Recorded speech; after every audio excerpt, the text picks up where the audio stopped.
বলেছি যে গণভোটে জনগণের রায় প্রতিফলিত হয়েছে। 70% মানুষ গণভোটে হ্যাঁর পক্ষে ভোট দিয়েছে।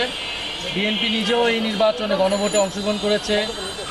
বিএনপির দলীয় প্রধান গণভোটের পক্ষে প্রচারণার জন্য গণভোটের পক্ষে অবস্থান নিয়েছে। এখন তারা সংবিধানের দোহাই দিচ্ছে, সংবিধানের দোহাই দিয়ে তারা গণভোটের আদেশকে অস্বীকার করছে। কিন্তু আমরা সাম্প্রতিক সময় কিন্তু দেখেছি এই যে স্বাধীনতার ঘোষক, এই ঘোষক নিয়ে কিন্তু একজন ইউএনওর বিতর্কের মুখে পড়লেন, যেখানে আমাদের সংবিধান অনুযায়ী স্বাধীনতার ঘোষক শেখ মুজিবুর রহমানকে বলা আছেন, জিয়াউর রহমানকে সংবিধান অনুযায়ী কেউ স্বাধীনতার ঘোষক বলতে পারে না। ফলে সংবিধান তাদের ইচ্ছা মতো তারা কোথাও মানতেছেন, কোথাও মানতেছেন না। এই দ্বিচারিতা জনগণের সামনে অলরেডি উন্মোচিত হয়েছে।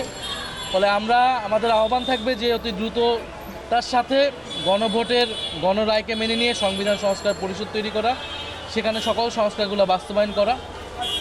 অন্য এর যদি কোনো ব্যত্যয় ঘটে এবং তারা যদি এই ধরনের সাংবিধানিক দোহাই দেয়, এটা জনগণের কাছে বিশ্বাসযোগ্য হবে না।